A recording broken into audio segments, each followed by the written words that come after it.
You can't expect to go on a hiatus, especially in this day and age. The attention span of the listeners, of the culture, of the fans is so quick. So you have to put something out.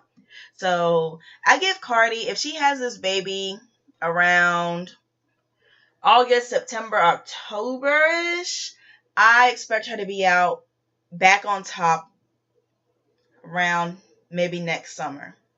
That gives her enough time for the baby to definitely grow. If she's going to breastfeed, she can do all she needs to do. But she did say she's going on a long tour soon. So we'll see. I don't want to predict anything. I just hope the baby comes out healthy and beautiful for the sake of Offset and Cardi B and their family. Once again, congratulations to Cardi and Offset. Congratulations. My next topic I want to talk about is Nicki Minaj. Now, there's been a lot of comparison between the two queens of hip hop right now, due to Cardi B now kind of taking Nicki Minaj's spot, which she kind of took it in a way. And when I mean she took her spot, since 08-09, Nicki Minaj has been crowned the queen of hip hop. No one else has took her spot. She, and there was even a joke on the BET Awards. She won Best Female Hip Hop every year for at least, and I might be wrong, don't quote me, at least 8 years she's won. 8 years she has won Best Female Hip Hop Artist. And it's to the point, it was like, okay, everyone else you're going up against, yeah, strongly doubt. And it wasn't until Remy Ma, and I think it was last year, won Best Female Hip Hop Artist, she broke the chain. And that was perfectly fine. We can have more than one hip hop queen. There was a time in the culture where we had multiple queens and they loved upon each other. I.e., Missy Elliott, when she was out, Eve was also hot. Trina was hot. We had all these beautiful female hip hop artists. Little Kim was even out when Missy Elliott and stuff was hot. They wasn't feuding and stuff. Yes, Kim had beef with Foxy, but that's fine. We still had love within the hip hop community. So when Remy Ma came out, it was great. And the thing is, I think the culture is we're the ones actually pinning these female artists against each other. And I can definitely blame myself for this as well, because I like to do comparisons, who is better. So last year, if you remember, or was it the year before? My memory is shot today. When Nicki Minaj, I'm pretty sure it was... Oh, now I gotta look it up, you guys. This is horrible. When Remy Ma came out with Sheether, and Nicki Minaj did, last year. Okay.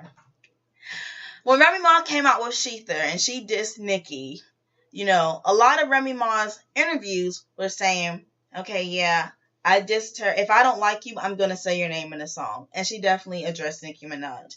And she said on plenty of interviews the reason why she didn't like Nicki was because Nicki's doing sneak stuff around, behind her back. Calling award show saying, if Remy Ma's going to be there, I'm not coming. Therefore, Remy Ma is automatically can't come to the award show. If she's going to be at this concert, I'm not performing. Remy Ma no longer performing. Like, she's messing up her money flow. So, of course, Remy Ma had an issue. Remy Ma last year, if you remember, she did Sheether, and 7-minute long diss track to Nicki Minaj on the Ether beat by Nas. If you remember, that was Nas. Ether, when he went against Jay-Z, Jay-Z had Takeover. We all know Ether was the better diss. Sorry, I love Jay, but we all know that. But Nicki had Nas, be able to get Remy to take that record off the air. So that's what happened with that. So, basically, Nicki and Remy's beef kind of stemmed from that. Nicki took Nicki took a long time to respond. We wanted her to respond the next day, or at least that weekend of, because Sheether dropped, I think, on a Friday or Saturday. We gave Nicki at least a week. Nicki did not deliver. It wasn't until a couple weeks later, not even, maybe close to a month later, Nicki dropped 2 singles, No Frauds and something else. I don't really remember. No frauds. I actually like the song. It was a collab with Drake and Wayne. However, as a diss song, I did not like. And her reasoning for doing that was she wanted to make a hit song instead of a diss song, i.e. Drake's Back to Back. Drake made a hit song out of a diss song when he dissed Meek Mill. So Nicki Minaj has two new. I'm saying all this to say I'm getting to a point. Don't get lost here with me. Stay with me. Nicki Minaj announced today that she is dropping 2 songs on Thursday, Barbie Tings and Chun Li, if I'm saying that right. And my advice for Nicki is she better bring it. Her history in the past year has not been great. She had Rake It Up and Plain Jane remix. Mind you, those were features, not her single. I need Nicki Minaj to bring the heat. I have been a Nicki Minaj fan since her mixtape days. I was not a fan of her pop, her crossing over into pop. Did not like pop Nicki. I like some of the songs, but a lot of them I could care less for. When I like hip hop, I like hip hop. I don't want to hear it crossing over to pop. I'm just being honest. Super Bass, it's a cute song. I like the little dance or whatever. But Warning by Nicki Minaj on her mixtape, fire. Even her verse on Itty Bitty Piggy, fire. Like, her monster verse with Kanye, fire. That's what I want to hear. I don't want this bubblegum pop Nicki Minaj. We need mixtape Nicki. And the only way I feel like she's going to get her crown back from Cardi, if that's what she wants, she needs to deliver. We need strong bars. We need dope beats. We need Nicki to deliver. I personally don't mind them sharing the crown. I think it's beautiful, like I said. Back in the day with Missy, Trina, Kim, they shared the crown. It was no problem. Okay, so Nicki got to deliver. I'm only nervous, like I said, because her last song she's put out, her last singles, were not strong enough to compete with like Remy Ma and Cardi B. And unfortunately, in the culture that we're in, it's hard to make room for a lot of female rappers. I really want us to get to the point where we can support female rappers the way we do male rappers. There's no reason why J. Cole and Kendrick can be out here and we're not putting them against each other, but we're putting Cardi and Nicki constantly against each other, or Remy and Nicki constantly against each other. And a lot of it may have to do because Nicki has issues with them. We don't know if that's true for sure. I do know she has an issue with Nicki Minaj because she has made diss records. She's kind of subbed this Cardi in a way. We've heard things, but we don't know for sure. But I don't know.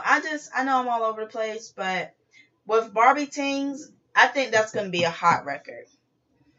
Barbie Tings. Let me tell you why. The title, Barbie Tings.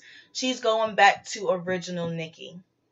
She's going back to 08 Nicki when she used to call herself Barbie. That's when she was fire. So I'm praying that this is going to be good. Chun Li, I feel like it's going to be a dope song as well. So let's just see. I hope I'm not wrong.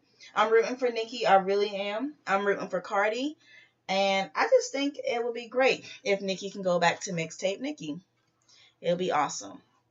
My next topic I want to talk about, it's part of my little segment, collabs that I think will be lit. Since we're talking about female rappers, I picked some female R&B singers that I think will be dope collabs with our top female rappers today. So, of course, I think a dope record, which I was hoping on her album she would have appeared on Cardi's album, which is Rihanna. A Cardi and Rihanna album would be, oh my gosh, it would be amazing. Like, I can see it now. It'll be dope. A Nicki and SZA song will be very nice too. I think that would be really nice. A Remy and Kelly Rowland collab. Think about it. Let that sink in. I like that. And a Saweetie and Kehlani collab will be really good too. If you don't know who Saweetie is, and it's spelled Saweetie, She is a newer rapper, new young rapper from the Bay Area, I think. Well, she's from California, may not be the Bay Area. But she has a mixtape or EP out, and it's called High Maintenance, and it is great. I love it so much. Her song Icy Girl, you may have known her from the song, is phenomenal, and I love that song. So her and Kalani will make a really great collab. And if she is from the Bay Area, I think that's why they will sound good together, because Kalani's from around that area too. And then finally, I think this would be a great song. And it would be like a Nicki and Cardi collab. Yes, Nicki Minaj and Cardi B collab. And I think they should do kind of a hip-hop remake of The Boy Is Mine. Or at least sampling the song.